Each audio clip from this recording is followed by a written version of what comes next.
Hi friend जय जगन्नाथ आसतु आज आम तड़का डाली घरे किपरि प्रस्तुत करवा से तरकारी बनवा ता जाना। तो हजबैंड को इच्छा है कि आज टी तड़का भेज तड़का खायापी तो घरे नाला बोले यहाँ गोटे कथा मुझे बनईदेवी तो किपरि बनइबू देख तो घरे थी बोट डाली सोले बोट मटर मुग राजमा तो एमती फेंटिकी मु तड़का डाली प्रस्तुत करदेली तो से अधा पानी बतुरी आधा डबार रखीदी अलग केतले करने तो बतुरी सारापर 15 मिनट मुझे लुण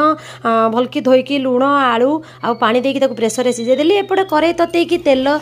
देकी आम कम तेल खाऊँ आप अधिक तेल पकई पारे आम सब कोलेस्ट्रोल सकाशे तो तेल तातीगला जीरा और डालचीन तेजपत्र फुटेदेली तो तापर रसुण गुणगुण करके पकेबे